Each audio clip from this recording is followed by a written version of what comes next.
Where do I even start with this? That's a question we've all probably asked ourselves at some point in our lives. Whether it be writing an essay for a high school English class, writing a resume for a job interview, or in my case, writing a review for a mobile spin-off game. Ever since I streamed the game back in August, I knew I wanted to talk about Fire Emblem Heroes at length. And as I played it more, those are the things I felt I had to talk about only grew and grew, to the point where I couldn't put it off any longer. I'm filled to the brim with things I need to talk about in this video, so buckle in, since it's gonna be a long one. But before we get to that, a couple of things. Firstly, I used two different pieces of software to record this. I started using a thing called Visor, but eventually you realized that kinda sucks, so I switched to BlueStacks. So if the quality of the video switches around a bunch, that's why. And second, propaganda. You should consider subscribing. I put a lot of work into these videos, and it's nice way of letting me know that you enjoy the content I make. Plus my funny graph is looking pretty sad, so contributing to even that would be nice. Anyways, with that out of the way, it's finally time to begin the Fire Emblem Heroes full review.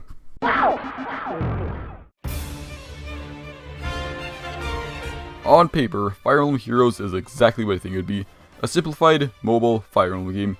You collect units from across the entire series, move your units around the map, they get into classic FE turn-based combat, and then you clash until one team falls. Simple, huh? Well, actually, not at all, but we'll get to that later. There are a couple of big changes that FE makes to the formula. The biggest and most notable of which being the removal of hit chances. Everything will now always hit, no matter what. And on top of that, critical hits are always gone, replaced by a special with a set cooldown that charges as your units take and deal hits. This also means the removal of luck and skill, and quite a few other stats actually. In FE, every character only has 5 stats. Attack, speed, def, res, and HP. Just the absolute basics. These seem like really big things to remove, eliminating all of the luck to focus on building your character to deal or take more damage, but works well with the system FE has. Another pretty significant change FE makes is to the maps. Rather than having a sprawling map that could realistically be a town, or in some cases a continent, every FE map is the same size, that being a 6x8 grid, with set spots for all your units. Again, this fits well with the structure of the game. Having to scroll around to see all your units would be a real pain on mobile, so while I can't make the maps feel a bit claustrophobic at times, it's for the better. The final big change FE makes to the formula is the unit's movement and interactions. In an attempt to keep the class system from the main series, FE divides every unit into one of 4 movement types. Infantry units are the most basic, being able to move 2 spaces without being slowed by force. Pretty simple, and 2 movement is the perfect amount for maps of this size, which is why flyers have the same amount of movement. But unlike infantry, flyers can fly over forests and water like they should, and in traditional FE fashion, they die instantly to any arrow. Armored units can only move 1 space. They can't really be slowed by anything since they only move 1 space, but to make up for this, they typically get really high stats and a variety of ways to increase their movement. And finally, cavalry units are granted the awesome power of 3 movement, but can't enter forests, and are greatly slowed by stairs, or whatever these are. 3 movement doesn't sound like much, but it's a pretty nice amount in this game, and it'd be pretty overpowered to have a unit be able to move 10 spaces like in traditional FE games. No, wait. But movement was the only thing overhauled. The weapon triangle is also in this game. Because what's a Fire Emblem game without the weapon triangle? Obviously, axes, swords, and lances all work the same as they always do, aside from what the advantage gives. Since there's no hit rate, they'll instead increase or decrease the damage done. Again, this works well with the way the game is built, and is the best way of keeping it a classic FE mechanic. But there are more than just these 3 weapons in FE. Every weapon is assigned a color, and while the 3 main and staves all get a distinct color, everything else can appear as any of the 4. With red, green, and blue all having an advantage against each other, and gray being neutral at everything. This is a pretty nice system. It makes some certain combinations of weapons and colors really valuable to come across, but again I kept myself there. Well, that's that covered. Keep in mind that was just the gameplay basics. It gets crazy from here. But before we go over all that, let's take a quick break and look at one of the most important things in any FE game. Story and characters. Being the guys who made the most recent FE games, I'm sure Intelligent Systems did a great job with these, right? Right? FE's story is spread across 6 mostly unrelated books, each of which has new scenarios, lands, and characters. It's best to cover each one individually just to see how much they changed over the years.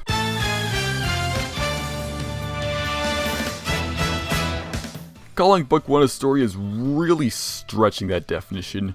It's more a series of completely unrelated scenarios very loosely tied together by a side quest. Each book in Heroes is divided into 13 chapters, with each of those fleshing out the story a bit more. Unless it's book 1. It came out when the game was hot off the presses, so they decided to use the opportunity to show off all the different heroes in the game. Unfortunately, rather than doing that in any creative way, they just throw the same thing at you for 13 chapters and expect you not to notice. It's the same thing every time. Oh no, the people from Name a Fire Emblem game are invading Asker. Quick, we have to stop them. Oh no, Veronica was behind it. Aw, nuts. And it gets old fast. All the while there's some side plot of Alphonse trying to find his hero buddy, and Veronica trying to find her lost brother, with an outcome so predictable I practically just described it to you. Oh yeah, and speaking of which, I should talk about the characters in book 1. Book 1 took place in Asker, the main location of FE, and is about the rival with Embla, the rival kingdom, obviously. The characters are the royals for each respective kingdom, and some other high-ranking military officers. Starting with Embla, so I can start on a high note, Veronica is the best character the game has to offer. In most of Book 1, she's not the most interesting character, mostly just serving as evil villain McGee, but even by the end of that, she's developed a good amount to reveal that she's mostly just lonely and doing what her family did before her, but she's a good person deep down. She cares about her family, and though she may not admit, Alphonse and Shrina. She's also one of the few characters to show up in future books, helping out the main trio. Veronica's great, and since book 6 is all about Embla, I'm really looking forward to seeing all the new development we get with her. Sadly, I can't say the same for her brother, Bruno. Bruno shows up every few chapters to say like one line and then pieces out, leaving everyone wondering, whoa, who is that mysterious stranger? He basically gets no development, and is just the mysterious spooky guy, relying heavily on the mystery surrounding him to be investing. The problem is the super mysterious guy's biggest mystery can be solved by anyone with half a brain, leaving Bruno a very weak character on his own. Yeah, at least his mask looks cool.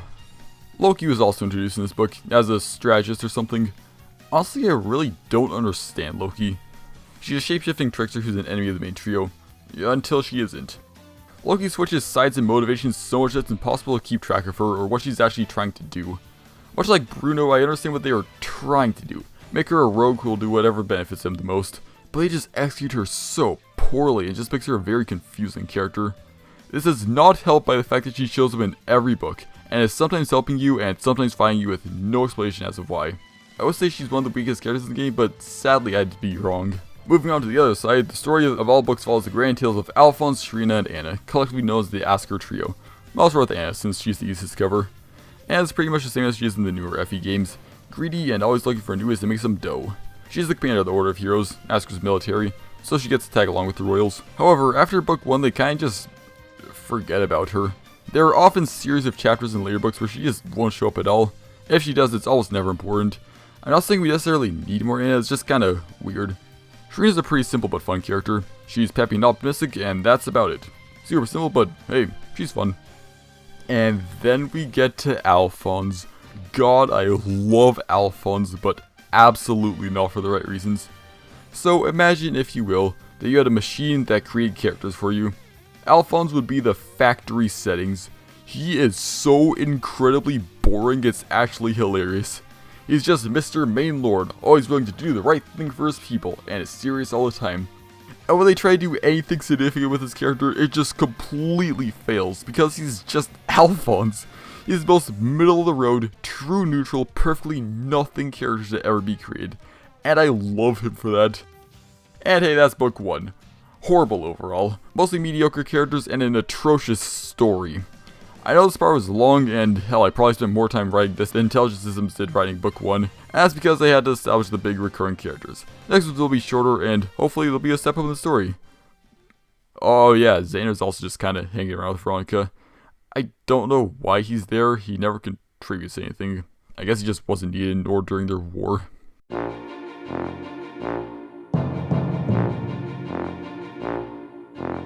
Book 2 at least has a plot, which already gives it a leg up on book 1, and the story itself isn't bad. The problem comes from the execution. Book 2 has the trio venturing to the land of Niffle to help a royal family to stop another land, Moosebell, from burning it down. It's a simple premise, and seems like it'll be easy to make work, but of course, I screwed it up somehow. It's easy. You have 1 chapter in Asker, for heroes to find what's going on, 6 in Niffle, and 6 in Moosebell. But no, a huge majority of the chapters are spent in Niffle, and that wouldn't be a problem in itself, but they don't do anything in Niffle. They pull a Lord of the Rings and spend about half the time just walking from place to place discussing how cool it'll be when they get to Moosebell. And when they finally do get to Moosebell, there's like 4 chapters left in the book, so they try to cram a bunch of stuff in there, and it all happens just way too quickly. Book 2's story is decent and could have been pretty alright, but it's brought down by an awful pacing that completely disrupts any flow the story could have had. The characters are a more consistent bunch this time around than they were in book 1, but are consistently below average. There are a lot more characters this time around, but I can group 6 of them together and make this segment a lot quicker. The Niffle Royals and the Moosebell Princes all feel really samey and kinda nothing.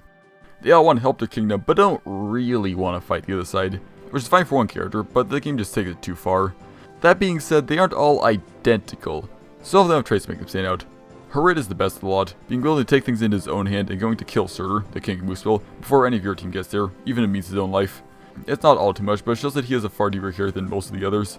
Like Gunthra, she gives you a quest and then dies before you meet her. Totally worthy of that legendary hero status, huh? The Fire siblings are just identical, and yet they seem to have a lot of fans, and I couldn't tell you why. And then the star of the show, Fjorm. I know her name is Fjorm, but she doesn't deserve her to have her name pronounced right. She doesn't deviate from the trope these 6 share at all, but IS seems to really like Fjorm. They throw her into everything. All of the future books have her, there were a bunch of Tempest trials starring her, she was the second Ascended hero, and Forging Bonds. God, Forging Bonds.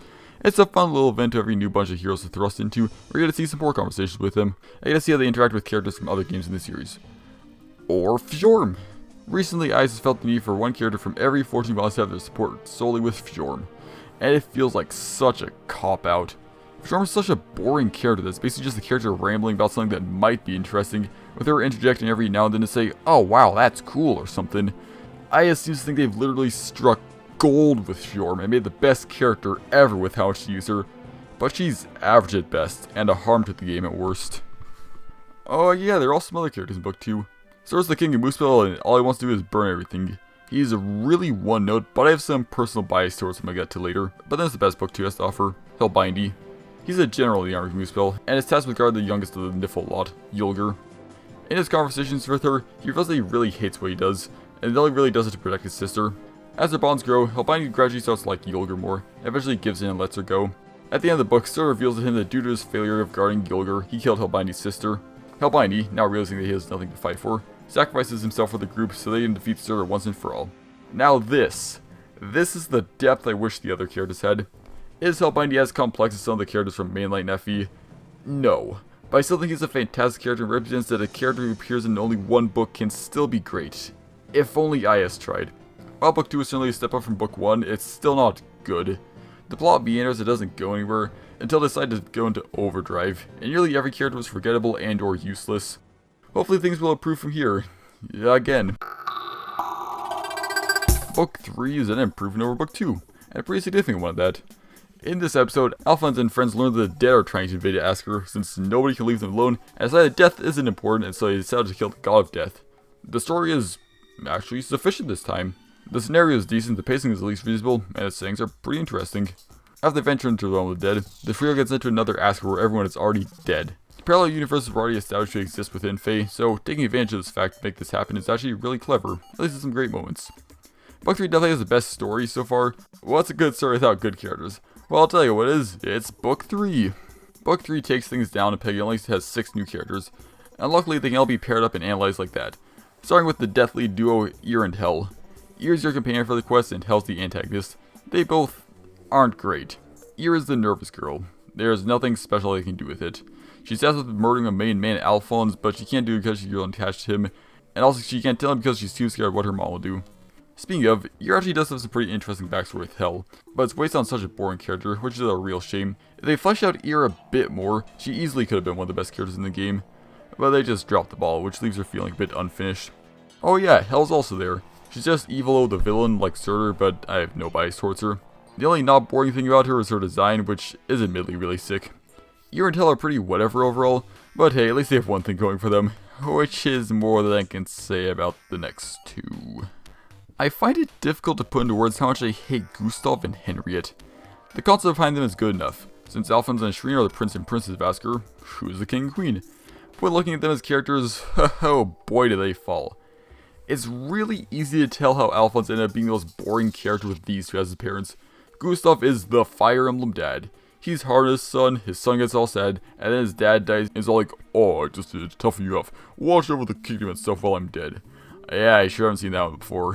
And everybody is just the mom. I think the wiki's single sentence description of her personality does a better job of explaining things than I ever could. These two are just so redundant. There's absolutely nothing new they bring, and even their designs feel like they've been used for. Now, I know this entire argument could just be flipped over with someone asking, "Well, Mr. Starman, you said that you liked how generic Alphonse was." And yeah, Alphonse has kind of dopey charm to him I can't really explain. I think it's mostly because they want you to feel emotionally connected to the king and queen. They're always the main focus of any scene they're in, and the game really wants to build your connection to them. Gustav eventually sacrificed himself to save Alphonse, which the game sets out as some huge emotional scene, like it's expecting to have you in tears over this. But the problem is, he's just Gustav. The character I've seen less than a dozen times only got 4 chapters to develop. These two genuinely make me angry. They're so underdeveloped that it is impossible to get interested in them, while the game desperately wants you to. This friction just really makes them annoying whenever they show up, but at least Gustav is out of the show early. And in traditional Fae fashion, the book has to have a beacon among the cast of nothing. And in book 3, that shining star is Lif. Lif and his good pal Thrasir are the generals of the army of the dead, and are counted along to destroy Asker. Lif is how you do a dark and mysterious character right. He's a character who knows a lot more than he lets on, and is evidently holding some deep and tragic secrets. It's not super apparent from the start who he is or what his deal is, but as you encounter more, everything is slowly revealed in a twist so good I actually won't spoil it. He hardly seems like he wants to fight Alphonse and friends, and always just seems distant and sad. Thrasir is more or less the same, and while her backstory isn't as revolutionary, she's good enough to be grouped with Lif as one of the best characters. Book 3 is the best yet. With easily the best story and some of the best characters, it was definitely most fun to replay for this video, so far. Was it perfect? No.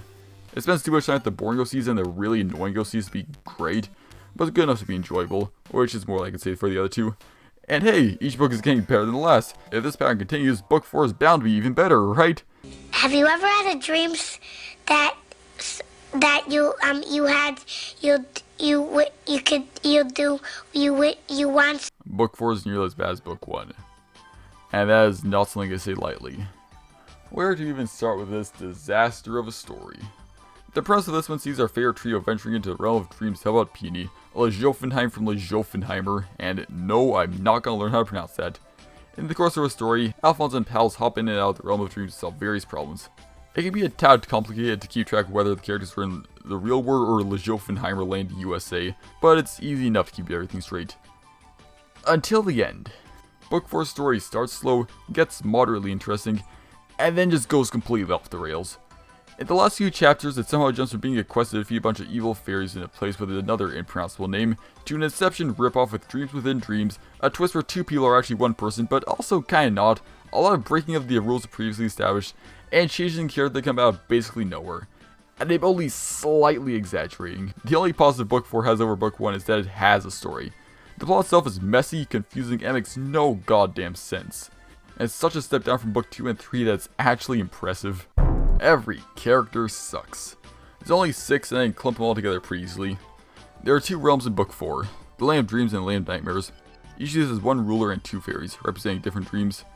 Starting with the rulers, Freyja and Freyr are so forgettable they really couldn't tell you a single thing about them, except that Freyr shows up like twice and then dies.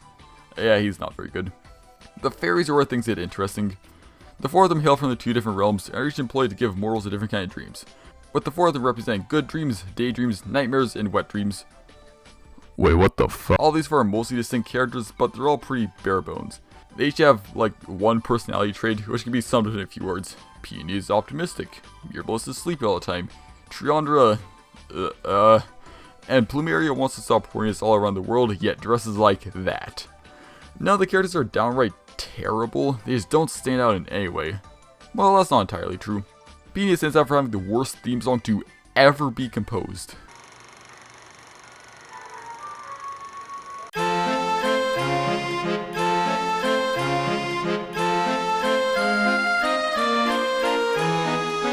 Never played before in my life. Mirabilis is probably my favorite among them, since she at least has something to do that's moderately enjoyable. But she could also be entirely written out of the story and placed by a compass and it wouldn't change at all. Which is another problem I have with most of the characters in the book. Most of them don't do anything. I already talked about Freyr's non-existent presence, but Plumeria and Mirabilis don't do anything but help / hinder the squad, and could both be replaced by an object that serves the same function. And Freyja doesn't do much either. Peony and Trion at least have something to do, but the main thing they do is muddy up the story near the end, so their value is debatable. Book 4 is a miserable time. Things at least happen in it, unlike book 1, where everything that happens is either unnecessarily confusing or unimportant, and it kinda makes me miss book 1. But hey, when you're at your lowest point, the only way you can go is up, so let's see what book 5 has to offer. Book 5 is genuinely fantastic. Yeah, after book 4, it's like the team just remembered how to write a good story, and man is it good. The story this time follows Alphonse and pals on a quest to help the mechanically advanced land of Nidavellir. I swear, the Fate devs try to give everything the most complicated names possible. On their journey, they team with the banished princess from the kingdom, Regine, and have to help her brothers, who have changed and made the kingdom more hostile. Adventure, mystery solving, and dark and well-stubbed twists ensue. The setting for book 5 is pretty alright.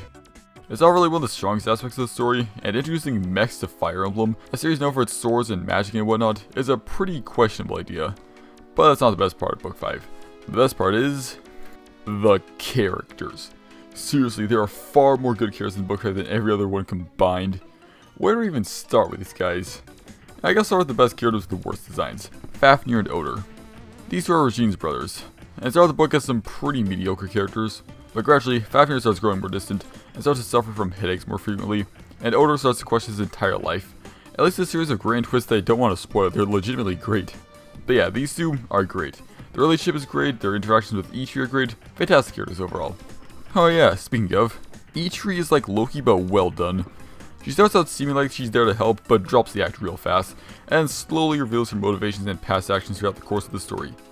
Eitri has done some horrible things in the past, but her reasoning is believable enough, and while she's evil, she is definitely a likable kind of evil, being able to manipulate and trick people to get what she wants brilliantly. These three are some of the best written characters in the game, and are what makes Book 5 work so well for me. Anytime they're on screen, I actually can invest in what's going on, and since the main antagonists of the story, they're on screen for a lot of the time. But in traditional Fate fashion, they had to screw up some characters. Like in every book since 2, your traveling companion for this adventure is really boring and one-dimensional. Regine doesn't hold a candle to her brothers. While the two of them are complex characters with interesting goals and growth throughout the story, Regine is just Miss, I must do the right thing for my people, whose only growth is learning not to be dumb as bricks and learning how doors work. She's boring, but mostly harmless, I guess. Rounding out the cast this time are the sisters from a neighboring kingdom, Dagger and Note. Note is whatever, and Dagger's pretty funny. But the problem is they don't really do anything. They join the group and have forgotten so fast it's almost impressive. And every couple chapters they interject to say some comment about the current situation, which mostly just serves as a reminder of their existence. They're really underutilized but aren't offensively bad or anything. Book 5 is the best by a large margin. Is it perfect? Not quite. There are some characters holding it back, and as such, all the chapters involving said characters feel pretty slow and useless. But when it's focused on Fafnir, Oder, and Eitri, like it does in several of the latter chapters, it's actually really engaging. I'd go so far as to say that Book 5 is on par with some of the mainline Fire Emblem games, story-wise. Maybe only Blazing Blade, but still, it's quite an accomplishment for heroes. Book 6 is currently in the works, so this will probably be pretty fast. At the time of writing this script, it's on Chapter 4, but I'm sure that by the time I get around to recording it'll be at a different point. Chapter 5's been out for a while now. And another point when I get around to editing this section, and yet another other point when I finally upload the video. Anyways, Book 6 is about Embla, Veronica's homeland, which means a lot more growth for Veronica, which is great. And the best, and so far only consistently good part of the book. The plot of Book 6 feels very lost at the moment. It began being about Embla creating evil pit thingies to absorb towns, then representatives from each god coming down to, do something, and then Veronica getting framed for treason by her sister. A bit jumbled, but could easily set sail straight and become great. There's mercifully only 3 OCs so far, and all of them are pretty easy to talk about. Letizia is Veronica's sister with an evil twist somehow more predictable than Bruno back in Book 1. She's hardly ever interesting. And there's Ash and Elm, the representative from the gods in Asker and Embla. They're also kinda whatever. Ash is yet another shy/nervous girl, whose fun character quirk is talking using too many words. I initially wasn't too big a fan of Ash, but she's gradually starting to grow on me and is getting a bit more developed in these latest chapters. I'm really hoping to do something good with her. And Elm is there, alright. The problem with these two is they don't do anything yet. The story is so focused on Veronica and Letizia, it's like it's almost forgotten these two. But at least Ash does give the Alfster some useful advice sometimes. Elm showed up like twice and has done basically nothing either time. Book 6 is a bit sloppy so far, but I can definitely see it going places if the writers get things together. It's not beyond saving, and I really like that it's exploring Embla, but it really needs to change something to work, and soon. But hey, to introduce one thing that's undoubtedly great, that's the best original song in the game.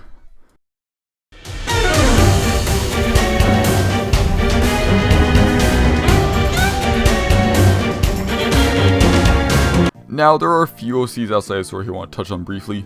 Thor, Nifla, and Mooseville never show up in any of the books, and instead basically exist within the events of the game. I have nothing to say about Thor, aside from the fact that within the game there are now 2 Thunder Goddesses who use Mjolnir as a weapon. Nifl has the weirdest design of any character I've ever seen. She's like 75% leg and basically doesn't have arms. All of her artwork just looks kinda weird for it. And then my man Mooseville is just hilarious. This guy is supposed to be the god of fire and destruction, and wants nothing more than to see the world crumble to ash beneath him. So what does he sound like? Where's the fight in you? Let's go already! an angsty teenager. And his art is so hilariously dumb that it's absolutely impossible to take him seriously. So that's every book of heroes and all the OCs. When I ran the script, I decided to take a poll asking the Fire Emblem heroes subreddit what their favorite books were, and why. An overwhelming number of people said book 3, saying that it had very fleshed out plot and characters and actual emotional drama, which I can totally understand. The runner-up was book 4, surprisingly. A lot of people said they really liked the fairy OCs, and that they carried the book. Book 2 came in third, but that's the first one that people seemed controversial about, with one fantastic reply about how terrible a villain Surtur is. Book 5 came soon after, with surprisingly few comments about it, and I definitely expected it to do better. Following that was book 6 and then book 1, which somehow got a handful of votes. It was interesting to see why people liked the books they did, and the love for book 3 and 4 is pretty unexpected. But the general consensus was, Faye's story isn't great, and yeah, it isn't. Aside from book 5, the books are all pretty whatever, the characters are mostly mediocre, and they mostly exist to justify new characters' inclusion in the game. But you know what? That's okay. While I would prefer every story to be as good as book 5, Faye just isn't a story-based game, far from it. Hence why I just wrote 8 pages about the story and characters. It's like how a Mario game isn't worse off because it has a bad story, it's just not about that. The difference is that Fire Emblem, spin-off or not, almost always has a really compelling story, and that Faye has had a good story, so I know that they can do it again. But again, it's not a story-focused game, so as cool as it would be to have every book on par with 5, it's ultimately not too big a deal, since the game is far more focused on gameplay and whatnot. Speaking of...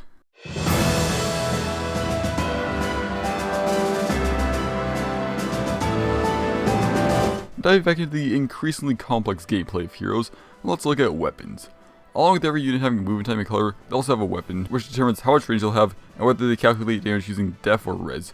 Each individual weapon has some extra stats to on, and most people have a personal weapon that they can equip. There are 6 different weapons that fulfill these different combinations, some of which function quite strangely.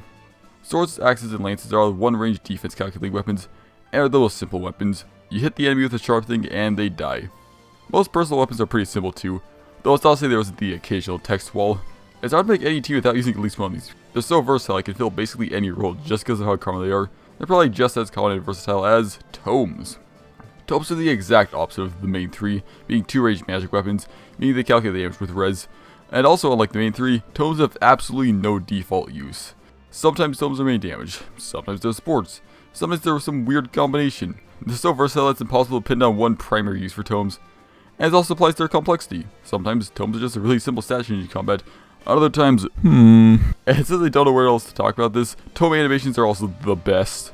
They have almost as much variety as their weapons, and can look crazy cool at times. Like the main 3, it's hard not to have at least one tome on your team. They're a great source of magic damage, slash support, slash anything you need. Bows are 2-range defense calculating weapons, and they're also pretty dang simple. The main draw of bows is that they're always effective against flyers, just like in the main games. They makes them either one-shot or do a hell of a lot of damage to essentially a quarter of the enemies, and it isn't uncommon to see them be effective against something else as well. But even without that, bows aren't bad. It's common to see bows with some pretty crazy effects that make them a mess to any type of unit. Spendthrift, Plagian, Sunflower, and Coral all inflict massive penalties while buffing the users, practically securing victory in any combat they engage in, as just the inheritable bows. Weirdly enough, bows are by far my least used weapon. At the time of writing the script, there's only one bow I regularly use, though there are others I plan to use and I'll probably love. Still, compared to every other weapon, that's pitiful. I don't really know why. I guess they just don't get many bow units, which is unfortunate. While they are my favorite weapon, I do love a good bow every now and then, and hope to give them the love they deserve in the future. Beasts are certainly one of the strangest types of weapons. On paper they look similar to the main 3, calculating with defense at one range, but they have an odd mechanic behind them that completely changes how they use. At the start of the turn, if a beast is alone, or only next to allied beasts or dragons, they will transform. When transformed, a beast will get far more powerful. The effects vary from character to character, but they always get +2 attack and +10 damage upon triggering special. Now you think, hey, if I could team of all beasts and or dragons, wouldn't that be obscenely powerful and negate their biggest flaw? And you would be right. All beast teams are far the most uncommon thing, and can be a pain to fight, especially if you got one of those dancers, but they're also a lot of fun to use. And again, you may think, well, even if they're not on team with all beasts, having a unit that gets that many buffs when alone seems like it could be pretty overpowered, if not balanced very carefully. And you are... we'll get to that. Since we just talked about the good chums, it's only fitting to go over dragons now. Dragons are one-range res calculators, and they have an interesting quirk to them. If put in common against a unit with 2 range, they'll calculate damage using the lower of defense or res. This is an interesting feature, and rewards dragons for closing the gap. It also pairs well with most personal weapons dragons have, since a weirdly large amount of them give a 2-range counter. Dragons are my personal favorite weapon type, for a variety of reasons. Generally strong stats, cool animations, fun mechanics, and main is a dragon unit, but more on that later. Daggers are one of the most interesting weapons. Much like beasts and dragons, all daggers share a similar trait. Daggers do generally less damage than any other weapon, but will decrease the def and res of any nearby foes within pretty significant range. This gives daggers a nice supporting role. You can use their 2-range attack to decrease the defense of a big target, and puts the melee attacker in the enemy's face to take advantage of the stat and health decrease. Various daggers do a lot with this mechanic, some inflicting more debuffs, some doing extra damage after combat, and some changing attack order to ensure they get a hit in. But daggers aren't used for just debuffs. Main damage daggers are a viable strat of some characters.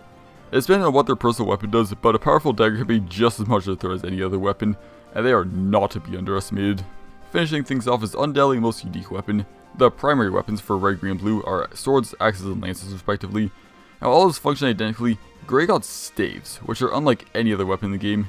Staves are a 2-range Reddit's calculating weapon with interesting properties. They are far weaker in combat, dealing only half damage and are unable to use most specials. Staves make up for that with the ability to heal teammates. There are a large variety of healing options unique to staves that range from healing to basically guaranteed full health, to healing from a distance, to removing debuffs while restoring health. However, healing isn't nearly as essential in Heroes as it is in any other Fire Emblem game. Due to the way battles work, it's not uncommon to put units in kill or be killed scenarios, where they emerge unscathed, and the addition of healing specials like Soul and Aether just further negate the need for saves. This results in super healing based healers being pretty useless, since it's essentially sacrificing one of your valuable slots in your team for something very situational. Fortunately, some staff units decided they were tired of being sidelined and created one of the most fun archetypes in the game, combat staves. Combat staves will rock 2 incredible skills that allow them to be just as adept in combat as any actual weapon. Wrathful Staff restores staff damage to being equal to any other, and Dazzling Staff makes it so the foes can't counter. With these two, suddenly you realize that staves can actually inflict some pretty crazy effects, and can be a serious threat to the enemy. Gravity, Guard, Panic, and some serious damage to boot. While sports staves feel unnecessary and pretty useless most of the time, combat staves turn the units into really fun and strong forces that are easy to underestimate but quick to fall to. So every unit has a color, movement type, and weapon. That should be able to define how they function, right? Hardly.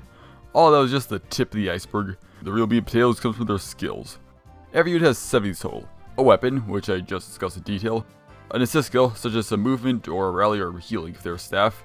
A special, a very powerful attack that charges as the unit hits things and gets hit by things. And A, B, C, and S skill, which change something.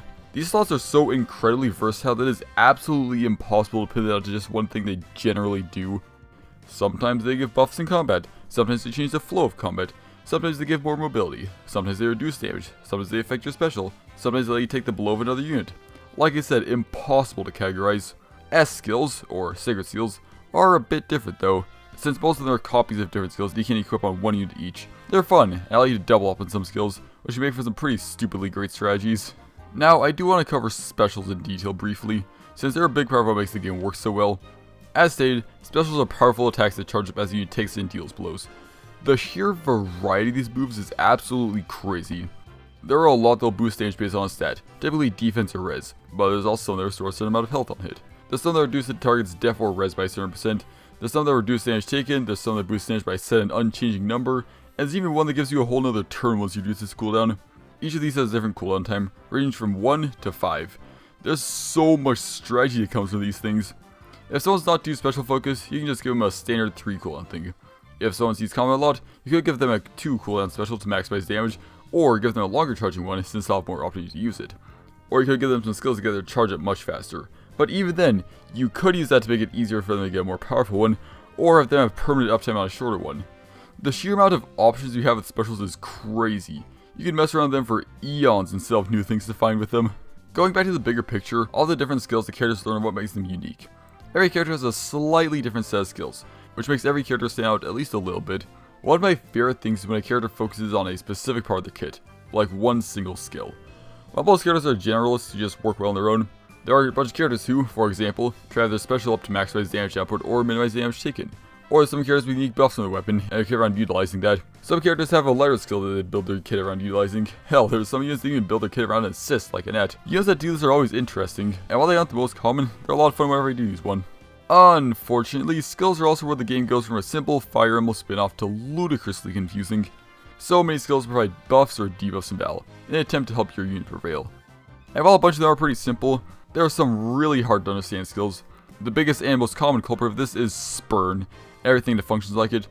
Spurn will decrease damage by the difference of units and foe speed, times 4 up to 40%. The problem is this isn't shown in the battle forecast as it's called, so if you're not paying too much attention and don't look at the smaller part of it, it can really throw you off. Speaking of this tiny little window, its information is absolutely vital to know how a battle will turn out, so if you don't have access to it, things can really go south.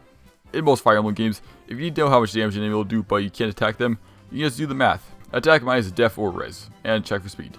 Easy. But in this game it can't be that simple. Check attack, def, and speed, but also make sure that they don't have any skills that boost those, or reduce yours. But also look at their weapon, because sometimes that affects things, but you also gotta check the other enemy's skills and weapons, because sometimes they have something that'll give a stat boost to their teammate, but they could also have a rally, so you gotta watch out for that. And even then, while you're certain everything will be fine, sometimes you just die anyways. But this is just the start of things. Getting into personal skills and weapons are where things get crazy. Personal things can have massive text balls to explain what they do, even if some of them are actually pretty simple, but the way they present can make them really threatening to read. For some examples, Malice has a decently long weapon description, even though its stats are actually really simple. Any personal staff is practically guaranteed to have lines upon lines of text explaining what it does. I believe that Yuri has the longest weapon description in the game. The damn thing takes up nearly the entire screen. And I have had Gatekeeper since day one, and between Charging Horde and Detail Report, I still don't know what the guy does. I don't want to read an entire essay to understand one character. There are so many characters with skills like these, and trying to understand what every character, even your own, is capable of is a monstrous task.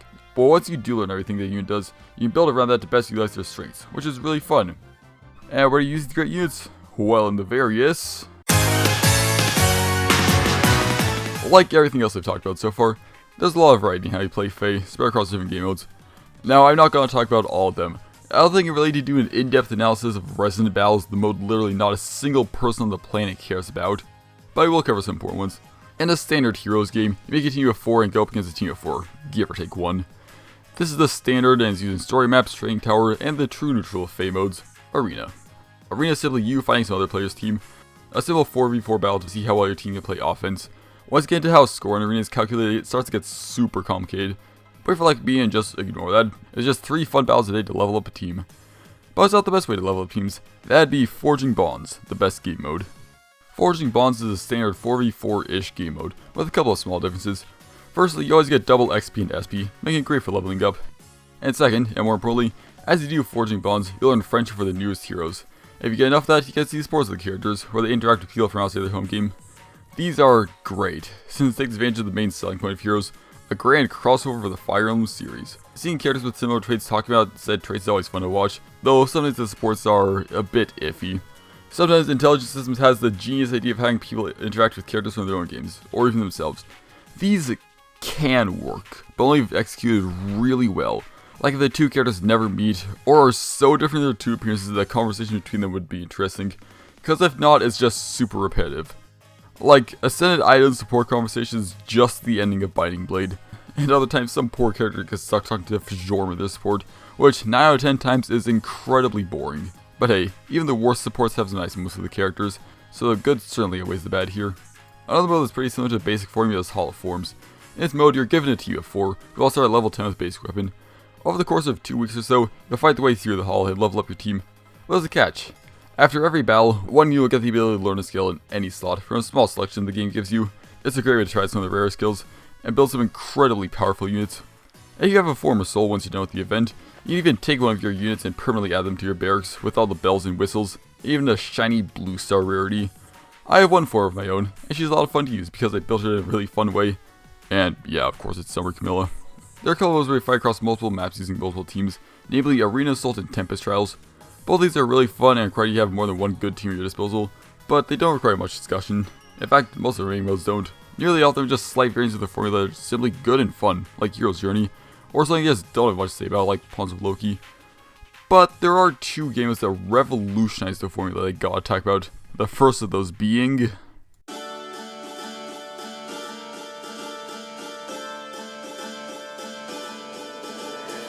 Aether Raids are basically the meta game mode. It's what tier lists are based on, it's where the gap in viability becomes apparent, and it's where all the tryhards reside. Aether Raid is a 2-part mode. You build a defense consisting of a handful of your best units and a bunch of buildings that affect the battle in various ways, and then you attack other players' defenses with your own team of 6. And yeah, it's fun. There's a crazy amount of strategy in building the optimal defense, and attacking is also a lot of fun. Trying to devise the optimal way to crack through a solid barricade of armor can make you feel like a genius. But Aether Raids aren't without their flaws. Being the meta game and attracting all the tryhards means you gotta be plagued with some tier pickers, and oh boy, does AR have their fair share of those. Doing attacks and getting graded feels a bit less fun when you only see the same handful of units neutral. Like, seriously, when was the last time you were invaded during an Astra season by someone without a regime? The last is everywhere. This is really irritating to deal with, but it's only the tip of the iceberg. Yuri, Ashe, Mila, Byleth, Leaf, Erica, Petey, I could go on, and that's just offense. Defense is the same problem, both characters like Duma, Fjorm, Surtur, Ike, and Rhea, and of course, Fatal. You could probably make a bingo sheet of characters for offense and defense and spend a season filling it out. But hey, even through all that, it's still fun. The core gameplay is simply good. There's a lot of strategy, and while some characters do show up more than others, the less common characters still exist, and are cool whenever they do show up. I distinctly remember this one battle I did where my opponent's entire defense was a perfectly built Alfric and nothing else. No other character, no buildings, just a plus 10 full skill Alfric. It was beautiful, and thankfully he accepted my friend quest. All in all, Aether Raids is one of the best game modes, fleshing out basic gameplay in fun and creative ways, and while there are a good amount of tier pickers which can be frustrating sometimes, it's still enjoyable enough to be a good time. Which is more than I could say for the next mode. Summoner duels have to be one of the least fun things to ever be invented.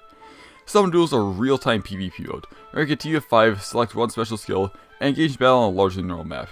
Fire Emblem PvP is conceptually very hard to make. It requires a lot of carry balance in any way, and this is not how you do it. Summoner duels have a whole slew of problems, the first one being wonderful repetition. I'm talking about who you'll encounter. If you thought Aether Raids had an overused cast, you've seen nothing yet. It is nigh impossible to find someone in Summoner duels not using some meta unit. Since the maps are so big, cavalry here are more common than most. But if you want to move your other units around, you have somewhere for them to traverse fast, so Ashe is also really common. But what if units out of Ashe's range? Well, there's a funny move skill called Smite you can use and equip on everybody. Or if you want a unit to get move far, help others move far, and drive your opponent to the Virgin Sandy, you can just use Yuri. The biggest problem with Summoner duels is that it forces you to play on its ground, and not in a very fun way. It's such a meta heavy game that it's near impossible to win if you aren't using some top tier. Hell, I hate using the meta in any game, but I basically had to throw Ashe in my party for any chance of victory. But I'm still not done. That is only the first major problem with this stupid game mode. The matchmaking in Summoner duels is an absolute joke. I can recall one story that perfectly summarizes my problems with it. I just made a pretty good team, with a bunch of my best units. Keep in mind, all these guys are just decently built. Sacred Seal, full skill set, no merchants or anything like that. I queued up for a game and it was put a match against a Fel Lion. Alright, whatever. Then I saw that all of his units were plus 10 and I knew it was all over. Summoner duels loves to throw you into completely unwinnable matches like this, which is really weird since arena matchmaking works perfectly. And I know it's a live battle and it's hard to find matches for, but I can do better than this, especially since immediately after this, I just put up against some poor Ike who had just started the game. I absolutely crushed him, and these two battles made me realize something about this mode. There are no close battles in Summoner duels. In every battle, you either steamroll or get steamrolled. There is absolutely no in between. This basically determines the outcome of the battle before you even start. Just take a quick comparison and use it to determine the winner. And if it even seems close, if you can just get in, take one of your enemy's units, and can't out, any possible chance your opponent had just evaporates. This is a pretty clear red flag of bad PvP design, but there's another problem with Summoner duels. So the matchmaking is pretty terrible, but at least it can't get any worse than what I just described, right? Well, this is Summoner duels we're talking about, so of course it can. Going back to the Fel Lion, I neglected to mention the fact that I fought him 4 times in a row. After getting mutilated by him once, the game decided that wasn't enough of a defeat, so put me up against him again. I even surrendered 2 times, but the game still decided to match me up against him. Luckily, the guy must have felt sorry for me, so I sent me a friend request after the deal was over. After that, I learned that he was actually the number 2 Fel Lion in the world. I must ask again, what is wrong with the matchmaking in this game? Oh yeah, the ranking. Summoner duels actually managed to contribute something of value to the game. Surprising, huh? Within this mode, you can view your ranking among others who use your heroes, but more importantly, you can see others' heroes' skills. This is actually fantastic. If you want to use a hero but don't know what skills to put on them, you can go here. If you have a hero build but want to see what other people have done to the same hero, you can go here. If you want to find some great meme builds, you can go here. It's such a simple thing, but really helps. So, good job, Summer Duels. You actually do one thing right in a flood of errors. All in all, Summer Duels are simply miserable.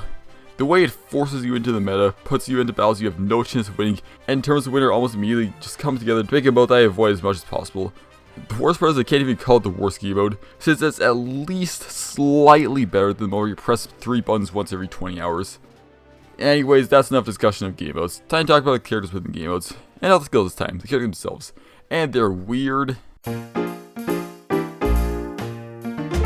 At the time of writing the script, there are 776 different heroes in the game. Obviously, that's a lot. In fact, I'm pretty sure that's more characters than there are for the whole series, save the random bosses. So, where do all the extra characters come from? Well, alternate costumes. I think the best comparison for hero distribution in this game is, hear me on this one, Ultimate Custom Night. Yeah, I'm serious. It's a massive crossover of all the most iconic characters, spanning the entire series, and ignoring any strange timeline problems that could have come from it. There's a handful of joke characters thrown in, and some characters in games that represented far more than others, because of how iconic or important they are. A strange comparison, sure, but it works. Anyways, Faye really likes to play favorites with certain games and certain characters. So, who do you think would be the character who's in the most? Probably Marth, huh? You know, he's the star of the first game, he's a lord in 2 games, he's in Smash, and he's basically the icon of the series. And yeah, Marth is in a respectable 7 times. Now, 7 seems like a lot. That's because it is. Until you realize that Marth doesn't have the most. While there aren't many characters with 7 or more alts, they certainly exist, and there are some weird picks. Sharing the lucky 7 with Marth, Camilla and Lynn are definitely not in so many times for their story relevance. While the 2 of them aren't irrelevant to the story, with one of them even being a lord, they're far from as important as Mr. Fire Emblem, and are definitely in so many times for other reasons, but more on that in a bit. But hey, what's better than being in 7 times? Being in 8 times. Well, not quite. Tiki's currently got 7 alts, but her Brave Alt is coming later this year. Now, unlike Lynn and Camilla, Tiki kinda justifies being in so many times. She's an important character to the story in all 3 games she's in, and a fantastic character in all of them. She has 2 entirely different designs, so there's a lot of alt potential, and she's one of the most iconic characters in the series. Does she deserve to be in more than Marth? Probably not, but she justifies that number much more than Lynn and Camilla. Jumping up another number, Robin is a strange case. A secondary lord being in 9 times is a crazy amount, and they definitely don't deserve that many. But I wouldn't mind it nearly as much if their alts weren't so uncreative.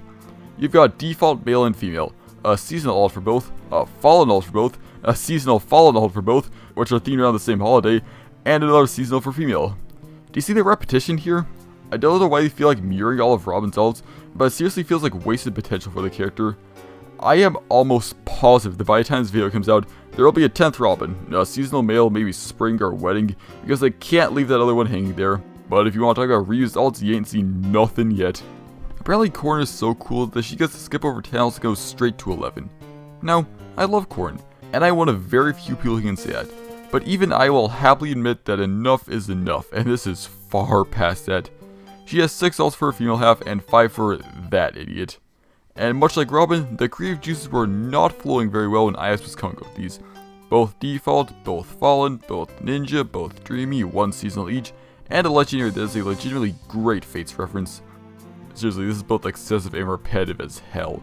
As much as I love Corn, she does not justify being in more than Mr. Fire Emblem, especially not 50% more.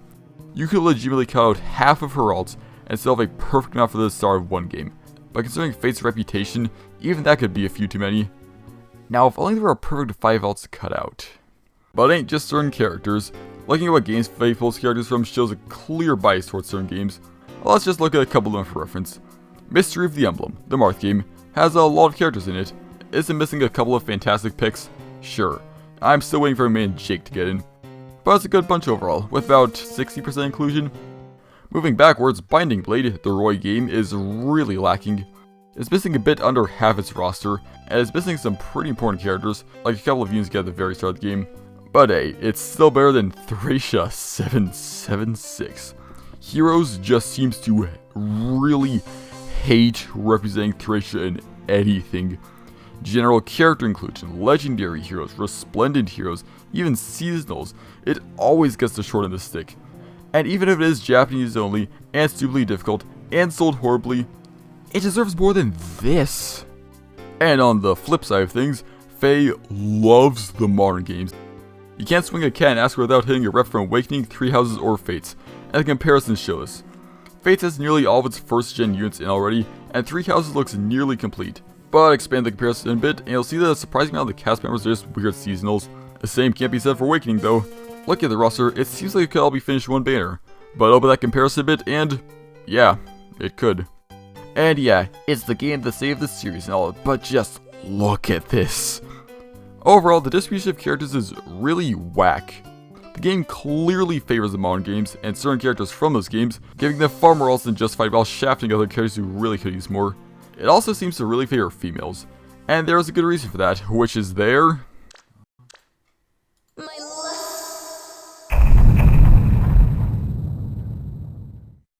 So, Awakening changed a lot of things with the Fire Emblem series. One of the most notable of which being the sports system, and the addition of S supports, where you can marry a character after spending enough time with them. To encourage this or something, they decided to bump up the attractiveness of some characters. Not all of them, most characters are perfectly alright, but some other characters are Tharja and Aversa. As the series progressed with Fates in Three Houses, so too did this trend.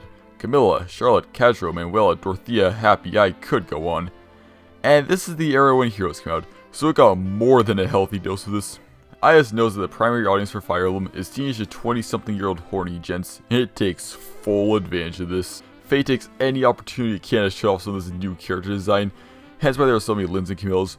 Do they deserve to be in 7 times? Of course not, but IS knows that they can sell because of their design, hence why they're so frequent. And while they are the easiest examples to point out, they're far from the only ones. Loki, Tharja, Olivia, all these are great examples of this.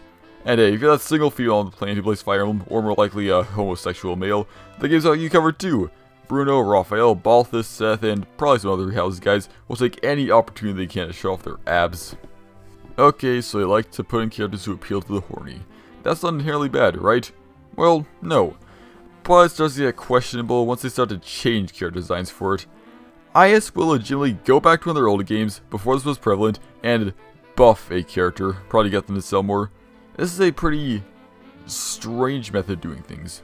I'm pretty sure that people will get a character because they like their moveset or the character themselves. And the only place without really changing anything is hollow forms. So it feels completely unnecessary most of the time. Not to mention the degree they do this to knows no bounds. You remember Bronya?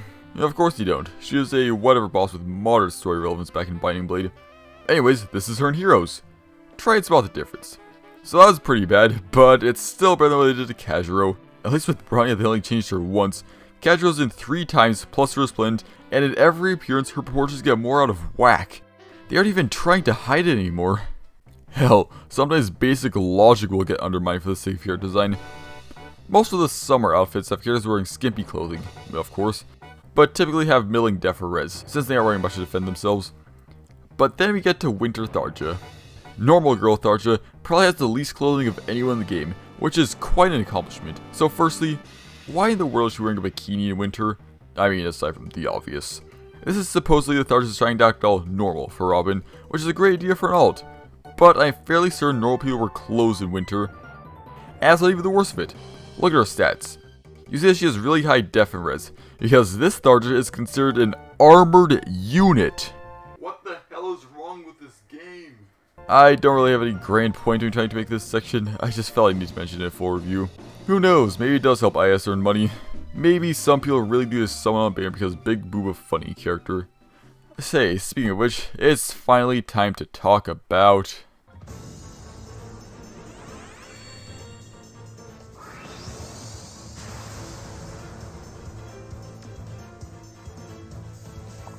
With the removal of the luck and skill sets from the game, I just needed some way for players to get completely screwed by RNG, so they decided to introduce summoning. Summoning is the primary way you'll be getting new use to play around with, and much like everything else in the game, it's a pretty complex system. Each banner lasts for a certain period of time and has a couple of focus guys. These can be new heroes, seasonal heroes, event heroes, reruns of a certain theme, or the weekly revival with a small selection of basically unconnected heroes. Upon starting a summon, you are given 5 orbs of a random color, which will dictate a unit's weapon color. Each summon has a set chance of pulling different quality characters, ranging from the 5-star focus, which is going to be what you're trying to get, all the way down to the completely useless 3-star. As you do more summons on each wheel, the amount of orbs it takes will decrease, so doing a full wheel takes 20. The summoning system the game has is sufficient. It's absolutely not without its flaws, but it has some good traits. The fact that you're always guaranteed something is nice. 3 enforcers on their own are pretty useless, but they can be ascended to 5 stars to be usable or inherited for skills, and trying to plus 10 someone who appears as a 3 star is far easier than a 5 star exclusive.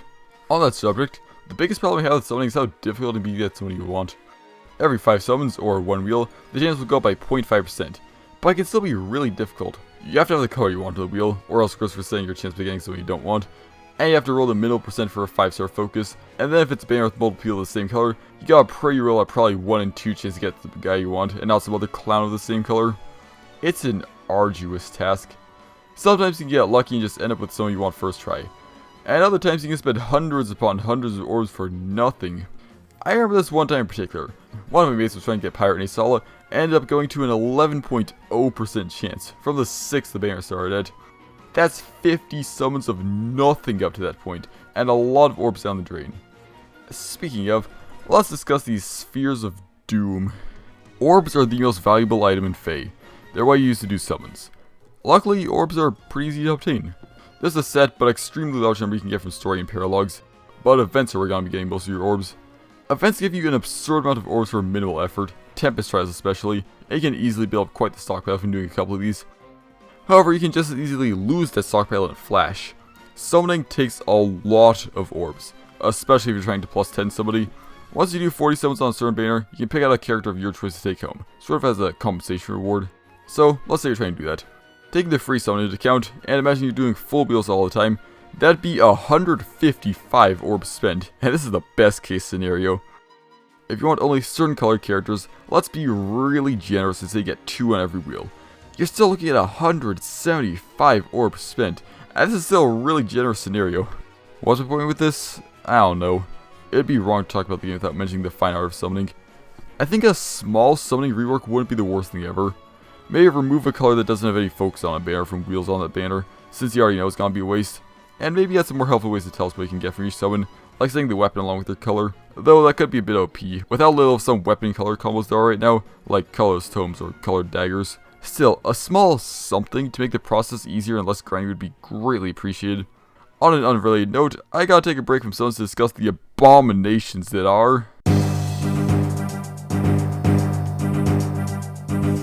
Every unit has set stats at its max level, meaning they don't have any growth rates. However, intelligence systems realize they still need someone if you get stat screwed, so they introduce traits. Every unit you get from a standard summon will have a flaw and an asset assigned to a random 1 to 5 stats. Typically a plus or minus 3, but they can deviate it based on things they don't really understand. Anyways, traits suck. There's absolutely nothing worse than finally getting a character you want, only for them to have traits that completely screw over their playstyle. Take a good pal Colm as an example.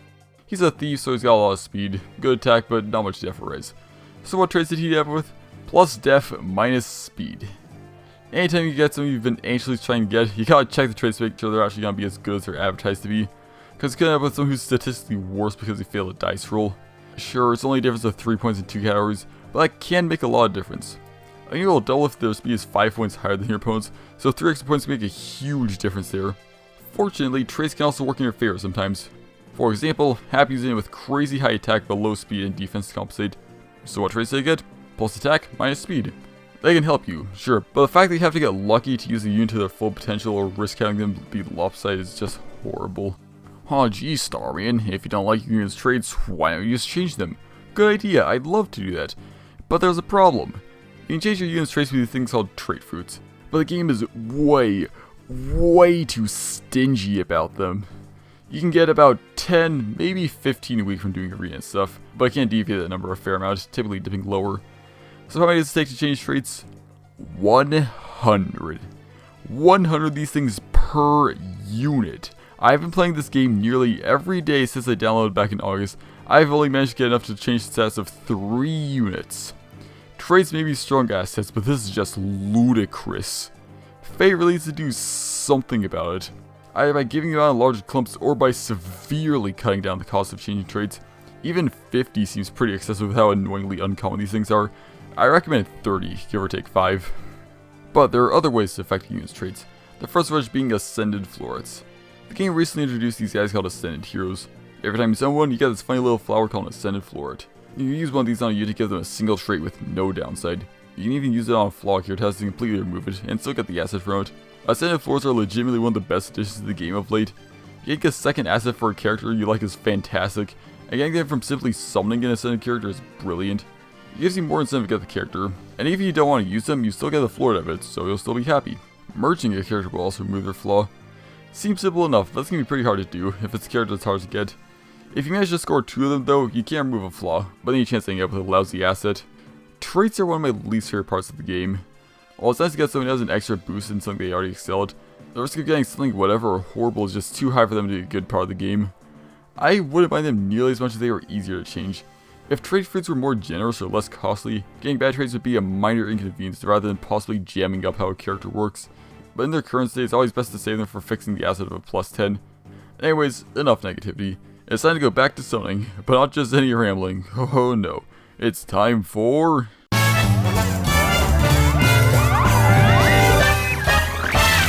After all the complaining and whatnot, it's time we take things down. I should talk about some of my experience with summoning. The good, the bad, and the ugly. The first story starts on the first day I had the game, in August. I was going through all my free summons, as I should as a new player. I was getting some 4 stars. Pretty nice 4 stars, but nobody too notable. Until I hit this banner. The current event banner, the pirate one. I went blue just because I didn't have any blues yet, and ended up getting Pirate Surtur. Now, I obviously didn't know it at the time, but Pirate Surtur happens to be one of the best characters in the game, and in a roster of nearly 800 characters, that's pretty dang impressive. Now that would have been enough of the story, getting one of the best the game has to offer right off the bat. But what makes it great is what happened a few days later. I realized the banner ended the day and never really tried to get Pirate Camilla, so I decided to do another summon, and got them first try. Not only was that the character I wanted most, it also means I rolled 2 3% chances back to back on my first banner. But then a calculator and yeah, it's no wonder my luck in this game has been crap ever since. Our next summon note has jump ahead a month to the Abyss and Moosespell banner. If you saw my 3 houses video, you already know how hyped I was for this and exactly who I was going for. So I did some summons and the results were interesting. The first actual guy I got was Moosespell. Now, I was a bit peeved at that. I got red, I got 3%, but I lost a 50-50 coin flip. But I had to keep going. So I came back later with some more orbs and got Moosespell. Again. Now, I was pretty irritated. Losing a 1 in 2 chance is just annoying. But hey, I still had some orbs, so I built up some pity and finally got another 5-star later. But it was on a wheel with no reds, and a character from the one game I have no interest in. I ended up getting constant with my 47 free thing, and the 2 Moosespells still hang on my barracks as a tragic memory of what happened on the banner. For a shorter one, my mate Zebra and I both pulled Halloween Raya for a free summon on the Halloween banner. That was just a pretty funny coincidence. But soon after that banner, Faye had an event where they were putting out 12 banners across 12 days, with each one lasting for 1 day. By the by, that was great, they should do more stuff like that. Anyways, on those banners, I got a couple guys who wanted. The very first one had Byleth, who I got with my free summon. Nice. Later, they had Keenon banner, who I also got with my free summon. Alright. Later still, they had one with Awakening Anna, and that is where my luck took a turn for the worse. I never got Anna that day, and she remains my most wanted character. What I did get that day was 6 5-stars in a row. I ended up with Micaiah, Jafar, Levity, Annette, Hinoka, and the Luke, but no Anna in sight. I may have gotten a good haul, but I'm still pretty annoyed about the day. But hey, something great happened right after I finished writing this script. While trying to get female Byleth on a weekly revival, I ended up with the elusive Anna I've been trying to get. So, all's well that ends well, huh?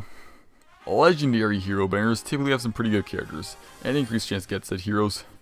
So I was pretty happy on the E2 when I managed to yoink 3 of them in 1 wheel. Still the best wheel I've ever had, though it's pretty hard to top. And not long after, I had another stroke of good luck. From the Ash plus Awakening banner, I wasn't really trying to get anyone, but the game seemed to have other plans for me. Through my 5 free summons, I managed to pull 4 5-stars. Hubert, Ash, Feltigi, and Priam. A perfect combination of focuses and off banners with a lot of characters I like. Later that month, the Winter banner came out with loads of characters I wanted. I even recorded this one. I knew I wanted to go for the 40 special to ensure I got everyone I wanted, but I got luckier than I thought I would. You always know it's a good sign when you pull a 5-star on your free summon, and I only got better from there. Soon after, the power of the double Reinhardt manifested in a Lysithea duo, and not even 5 later, a Myrrh. But Myrrh mostly just served as a break because then I pulled another Lysithea duo. Now, this was going well, but I really had my eyes set on Archer and Manuela, neither of whom I had yet. That soon changed when I pulled a 4-star Manuela, and finished off with the 40 special Archer, one of the best pairs I've ever had. But what if I told you got surpassed not even a month later? There were a couple banners that came out right before Christmas Day. a couple of seasonal reruns, and legendary Byleth. I decided to save all these for the 25th, and boy did it pay off. It's amazing what you can get with a few summoning tickets. I wasn't even thinking of recording this one, but I got happy as an off banner on my first summon of the day and decided to switch on OBS. I never ended up getting the Hilda I wanted from that banner, but I was more than happy with the result, probably more so than it would have been by just getting Hilda. But there must have been some special luck juice in the first summon on banner, because then I pulled a Ascendant for my first one with the Sothis. Another great off banner, what are the odds? Again, I never ended up getting the person I wanted, but again, probably a better outcome. And then there was the legendary Byleth banner. Oh boy. Another one I wanted the Glorious 40 on, since it's nearly jam-packed with characters I wanted. Mainly both Byleths, since I decided I wanted to start collecting them. Started out with a bunch of nothing, but then I got a Marianne. I already have one, but it was still nice. Especially since she got immediately overshadowed by Lif, who was one I really wanted on the banner. A bit more nothing, then BAM! Brave Roy, coming in from left field. Man wasn't even on the banner, he just wanted to stop in and say hello. And then I got another Marianne, because why not? And then Freyja, who wasn't someone I was really going for, but it was still nice. Then I had enough summons to pick a person of my choice to take home, and I went with male Byleth. I did a bit more summoning on the banner, which I didn't record, and ended up getting female Byleth as well. But now before picking up default all out of nowhere, no banner or set of banners I summoned on will likely ever surpass the luck I had on this trio. Getting a load of units who ended up being my favorite was a fantastic surprise, and a great way to start my Christmas. Sadly, my luck did not carry over into the new year. A couple of unnotable banners came and went with some characters I wanted, and I also got a third Moose spell. But then everything changed in late January. Hostile Springs was a banner I was really looking forward to rerun for, because I really wanted Hot Spring Elise. So when it rolled around, I had a respectable stockpile of orbs built up for it, but it wasn't enough. I went through so many summons with absolutely nothing, watching as a mountain of orbs vanished before my eyes. So I started grinding. Multi-map battles, lunatic paralogs, nothing but safe for my rampage, and then things started taking a turn for the better. I started getting 5 stars, and lots of them. I got Edelgard, Shanna, Valentine Paula, again, Byleth, again, Legjarn, and Mia. But none of these guys were back to back. Oh no. There were many orbs in between all these guys. And then, finally, after at least 200 orbs spent, I finally got Hot Spring Elise. At the start of my summoning, she was just someone I kinda wanted. But as it went on, it started becoming a do or die situation. All of my failures kept motivating me, and the payoff was fantastic. Also, this event left me with a mountain of red units I wanted to use, and I still haven't got around to most of them. Well, Starman, you may think, that still seems pretty lucky. I mean, you got a bunch of neat 5 stars from that. And yeah, I can understand that you could say that. But you can't really say the same for my final story. One of the characters I've wanted most since really getting into the game is Leaf, one of the bow leaves. Their mechanics seem cool and he seems like a good character. So when the March Double Hero specials roll around, you know who I was going for. I was trying to only summon Greys, and after a bit of nothing, I encountered a wheel with no Greys. Whatever, I thought. The chances of me getting a 5-star and resetting my chance on this specific wheel are incredibly slim. And that's how I ended up with a +1 Pirate Surtur. Well, I had some orbs and a dream, so I kept going. Ended up getting a Grey 5-star focus. Just not the one I wanted. Well, no dice. I did do exactly 40 summons on the banner, so if I had FEH Pass, I could just get my free pick, but I didn't. 188 orbs were basically nothing. But I just have to move on. But wait, what's this? A new legendary banner, with a character I really want to be legendary and Leaf? I got a second wave of hope. I would get him this time, and Seda too, it's perfect. Not to mention, the other chaps on this banner are pretty snazzy. Sure, there's a few stinkers, but legendary corn would be nice. So I got a few orbs and got summoning. On my first wheel, I got Mal's, the only red I wanted. Nice. I got 2 legendary cords, and all of this was within my first 20 summons. But then I went on a streak of nothing. I kept summoning blues and grays and getting 3 stars. I was getting pretty discouraged at this point, and I resorted to grinding orbs. And my chance was getting pretty high at this point. I just need one lucky break, and I could score them both, just like that. But then, I got something. A blue unit, a lance, a princess, and OC, who I hated. And that's the story of how I got FEH Pass, Legendary Seda, Sky on Leaf, and Depression for spending over 350 orbs on nothing of value. But hey, soon after that, Book 5 mid banner came back, and you want to take a wild guess who I got with my free summon? So that's the end of all the summons I wrote down. But after writing the script, there were a couple of small things that happened that were worth pointing out. First of which being the Legendary Hero Rises banner. This is supposedly the most packed and stacked banner in the history of FEH, filled with fantastic units that I had no interest in. I already had the 3 I had any interest in and really didn't care about getting Thor. So I was planning on getting all the greens on the first wheel and just moving on with my life. And there was 1 green on the first wheel. And would you know it, I just so happened to get the Axe unit. The unit with really high attack and defense from a spin-off game, Momori. Yeah, that was a very strange coincidence. But not as strange a coincidence as the random banner that happened soon after. Really simple, really casual, heroes with no follow-up. You know, I wasn't too interested in it was just kind of whatever. But they got a Volk for my free summon. Now Volk seems like a random off-banner at first, and that's because he is. But the thing is, he's an off-banner who just so happened to have no follow-up. So that was just a really strange coincidence. Anyways, this concludes Stupid Summoning Stories with Starman. There were ups and downs, and the last scripted one has something I need to talk about a bit more. That being...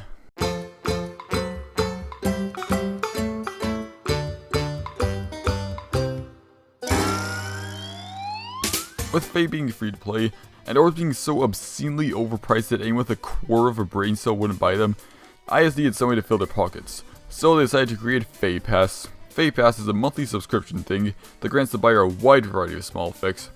Firstly, you just get a couple of extra things. Orbs, coins, feathers, all that jazz. Secondly, it gives you the turn rewind option, kind of like Milla's turn reload, Divine Pulse. This can be used to reset the last turn you took, and can only take you back 1 turn. And also can't be used in anything like Arena or Aether Raids, only classic PvE stuff. This mechanic is probably one of the main benefits of the pass. It isn't needed all the time, but if you aren't paying full attention, underestimate your foe, or just accidentally brush your screen and makes a mistake, it can be a lifesaver. Thirdly, you're given the auto start option, where you can make your units auto battle through modes like Training Tower a set amount of times. This is kinda... whatever. I see how it could be useful, but I always prefer doing the battles, and my phone screen turns off far before auto start's done anyways, so I always forget this feature's even there. Getting back into the realm of useful features, FEH Pass gives you more 40 summon free picks. Legendary banners, seasonal banners, and probably some other ones have the Celestial Stone available only to FEH Pass subscribers. This is what convinced me to get it the second time, since I was fed up with not having Leaf after spending over 300 orbs on him.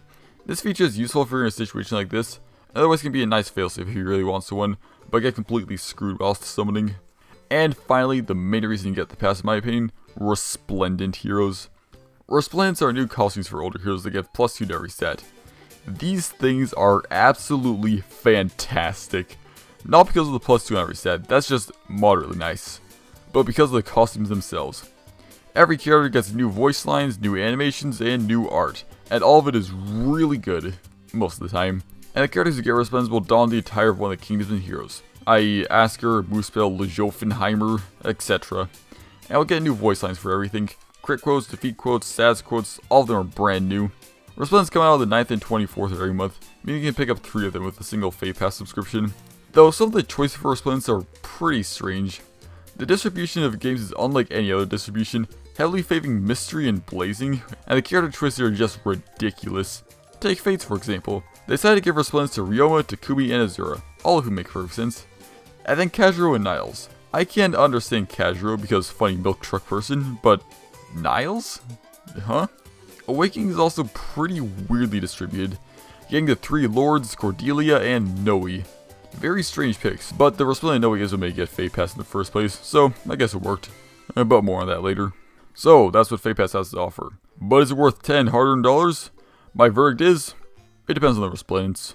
FEH Pass offers a lot of nice benefits to a game I greatly enjoy, and since almost every Fire Emblem game is played over emulation these days, I guess it's only fair to give the devs a bit of cash. However, I'd say the turn rewind and auto start and all that jazz aren't worth 10 bucks on their own, but if there's a Resplendent character I want, I'll happily get it. More voice lines, new arc, and small stat boosts are fantastic for a character I already love, and it's undoubtedly the best part of the pass. If FEH Pass ends with no cool Resplendent on the horizon, I'll just unsub for it. I'll come back later when they add my beloved Resplendent Odin. But hey, that's just my 2 cents. It's your money, do with it what you will. If you want to spend it on the game for one of many benefits, go ahead. If you want to spend it on orbs for some unbelievably better new units, that's a horrible idea, but I can't stop you. Wait, unbelievably better? I mean, sure, the new units are good, but they can't be that much better than... Power creep is currently the biggest problem plaguing the game. As new banners come out, IS needs to motivate people to spend cash on them by adding shiny new skills and high stats to characters. The problem is, after 5 years of doing this, the gap starts to become really apparent. And that gap looks less like a small crack and more like the Grand Canyon. A single comparison tells you all you need to know. Look at a standard to decent unit from launch of the game, and then compare it to a standard unit of the same weapon and movement type now, and the difference is clear as day. Descriptions have gotten longer, there's more exclusive skills and skills that do more. Stat totals have gotten higher. It's at a point where some older units are close to unusable, unless you invest really heavily into them. But even then, they'll probably just get beaten by some funny new hero with 60 speed and a couple hundred attack. A unit doesn't even need to be ancient to get power crept anymore. Power creep is such a massive problem these days that you can't be entirely overshadowed by a strictly better version of themselves within mere months. I don't understand the most behind IS doing this so hard. While it is cool to see a shiny new unit with new OP things to mess around with, it can be hard to decide to spend orbs on them when you know they're going to be replaced by a strictly better version of themselves within the year. This is especially true for units who fight for matching move and weapon combos. The ever-elusive infantry sword unit is undoubtedly the most power crept in the game. IS feels the need to repeat the same stat spread on all of them, but also feel the need to increase the stat total of each new one, making every new one feel samey and temporary, especially when they commonly share skills. It's such an easy thing to fix, but it pains me to see how they keep repeating the same thing over and over. But no one has suffered harder from power creep than legendary heroes. These guys are only available on select few banners, and are supposed to be the most powerful heroes you can get, loaded with big stats and exclusive kills. Or previously exclusive anyways. IS is more than happy to just yoink the legendary hero's thing that makes it legendary and just slap it onto another unit. This happens way more than it really should. Open the Future, The Change Fate, Lunar Flash, Sirius, Ice Mirror, Nijorn Zeal, I could go on. It really makes legendary heroes feel a lot less legendary when a season alt of the same character is just gonna come out a few months later with the same skills. Yeah, probably be better. I am willing to bet money that when Brave Tiki comes out, she's gonna have with everyone. It is going to happen. Luckily, IS seems to recognize the power creep problem and is kinda trying to fix it. While the easiest solution would just be to stop making every new unit more powerful than the last, it doesn't look like that's gonna be happening anytime soon. So what they are doing is trying to buff old units in a couple of ways. The first of which being Dragon Flowers. Dragon Flowers are small most units can take that will increase one stat by 1 point. They can be inherited sets of 5, so that's +1 to all stats per set. But here's the thing, older units get more sets of Dragon Flowers they can inherit, getting up to 4 sets, or a total of +20 stats. That's a pretty significant improvement, and can help to make older units a bit more viable, but not as much as the other strategy to improve older units, personal weapons and refines. Every update, a lucky few units will be given a personal weapon if they don't have one yet, or a refine for that personal weapon. I haven't talked much about refines, but they're basically an extra thing for a weapon to do, be it a simple stat boost or a complete overhaul to how it works. Some of these get pretty crazy and can allow for some brilliant mixes of moves. But yeah, these are typically given out to older units who are underperforming, to give them a reason to be used. And it works wonders for these units. It's not uncommon for a unit who nobody has heard of to become a fan favorite just because they got a great refiner personal weapon. I'm looking at you, Makoto. And hey, similarly, they'll give a legendary improved version of the skill that makes them legendary if it got stolen by a future version of them, but it should be just the boost they need to get back to being viable. Still waiting for that Sothis update though. But even with all that, power creep is a problem. Even with all of this, old units can still struggle or even find it impossible to be on par with some of these ridiculous new units the game keeps pumping out. They're powerful, threatening, and above all, annoying. And with that, it's time to talk about individual units, starting with the negative half.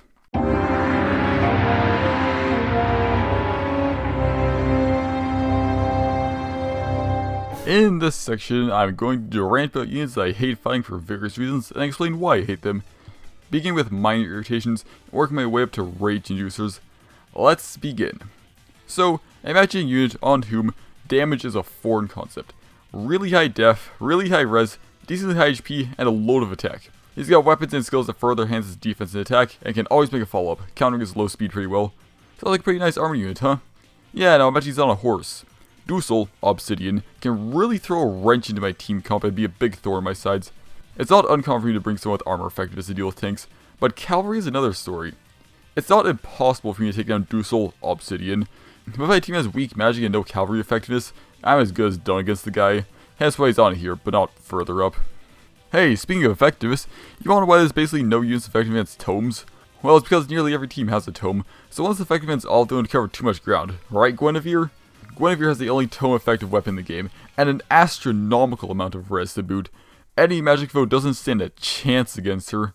As previously said, it's hard to find a team without a tome, so Guinevere is almost always going to be a hard counter to at least one unit, and even if some staff or something can bop her without getting instantly annihilated, her speed is also way up there, so they have no chance of doubling her. Luckily, Guinevere has a clear weakness, defense, rocking incredible 16 def. Any melee unit is basically guaranteed to one-shot her, except dragons because she also ignores their main gimmick. Guinevere is easy enough to counter, but she's also almost always an easy counter to at least one member of any team, so it always irritates me a bit whenever she shows up. Then again, I can't really complain about super effectiveness, since I use Summer Seda, who, yeah. Now here's a weird one, Legendary Leaf.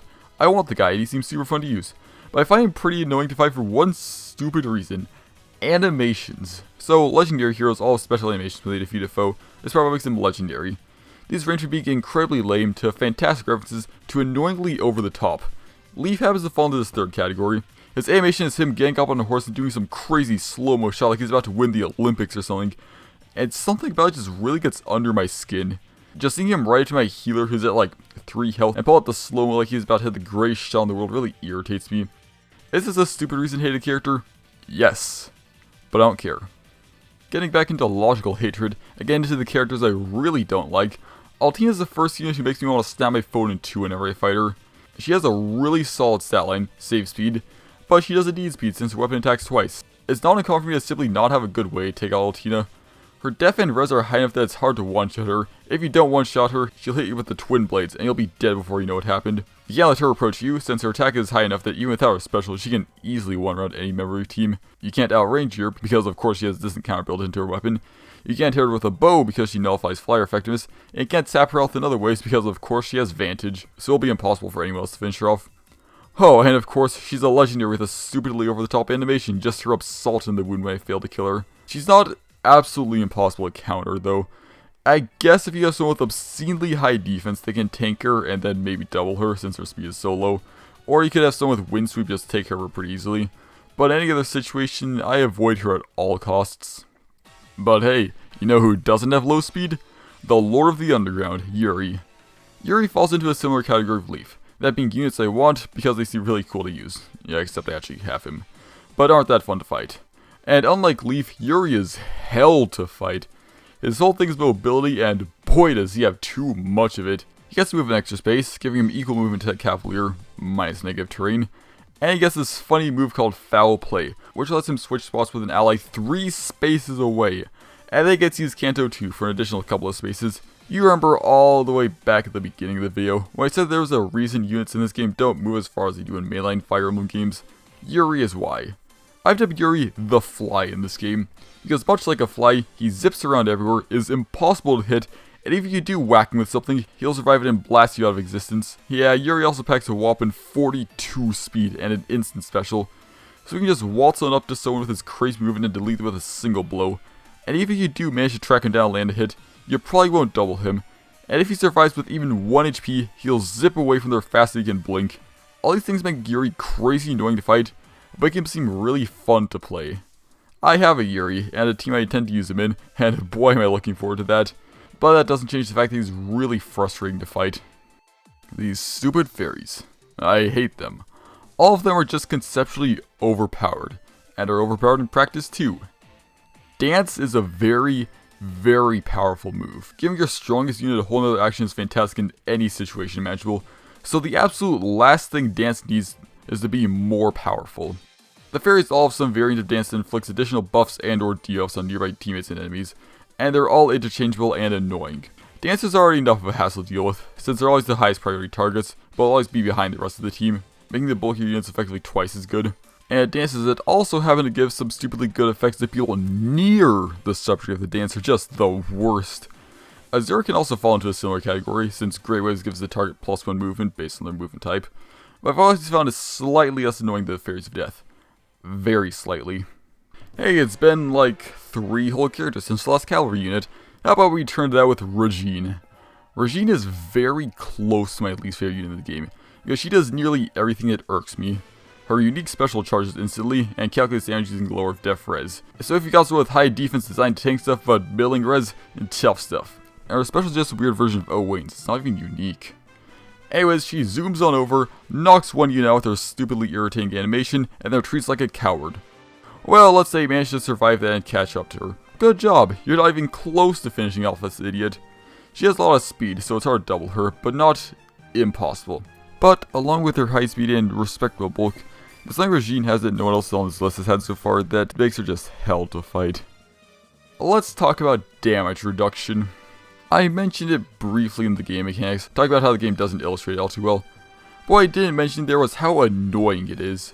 You see he's in a perk spot to get killed, you go up and smack them and whoops, not enough damage. It's incredibly frustrating to deal with, but some units justify well. Spurn is a pretty well balanced move. It's typically not used with high speed but low def and res to compensate, giving the way to survive things. And while Regine's bulk ain't the strongest, it's also far from the weakest, so how does she justify having DR? Well, she doesn't. It's just there to make her more powerful and somehow more annoying. And the worst part is, Regine is everywhere. As said back in Aether Raids, she's a mythic and OP as hell on offense. It's nigh impossible to not encounter one in that mode, especially since she's given out to everyone. God, now I'm just getting mad, but we still have a couple characters to go. So, what's worse than one OP cavalry unit with damage reduction for no reason, good speed, crazy offensive powers, annoyingly fast special, respectable bulk, and Kanto? Well, 2 of them. Imagine everything just about Regine, but somehow more irritating, and you have yourself Brave Erica. Where to even begin with this twat? So, as mentioned, they have most of the same problems as Regine, with some extra sauce. Firstly, and most prominently, effectiveness. Erica's weapon is effective against armor and cavalry, and unlike something like Armor Smasher, if she so much as breathes on some of these movement types, they're as good as dead. Defense is not a concept that exists in her mind, and all of this is because of her special. This accursed special. It seems pretty harmless at first glance. Oh, that's just Luna, you may think. Sure, it's kinda strong, but Fortress of Armor here is pretty tanky, so he'll be fine. And it seems that way. Until she does about 5 times the damage she really should. You see, her B skill will basically give her special bonfire effects, so she can effectively get 2 specials at once, because that sure is fair. Well, alright. Let's say you managed to deal some damage to her before she annihilated the poor armor dude. She's pretty low, and even though she has DR, because of course she does, I'm sure one of my units can finish her off just fine. I look at her, she's only at full health. Yeah, Erica also has an exclusive A skill. It looks like an enhanced version of Swift Sparrow, it is much more than that. When she triggers her special, not only does she get Luna and Bonfire, but her A skill will also restore health when she does that, so she has 3 fucking specials at once. And even then, she can just can't away and avoid all damage with DR, because game design is hard. I loathe Brave Erica more than I can reasonably put into words. While I do have a few good counters to her, I obviously can't run them every party. And sometimes she just won't care and will just kill them anyways. If it somehow isn't apparent, Brave Erica is my least favorite unit in the game, and I'd rather taste sweet shotgun shells than fight her willingly. But I still have one more unit who deserves her own section. Because it wouldn't be a rant about poorly designed Fate units without the abomination of game design that is...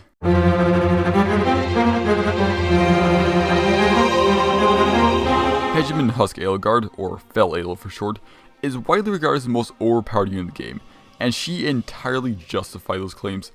Let's take a close look at what she does, and what she has to see why that is.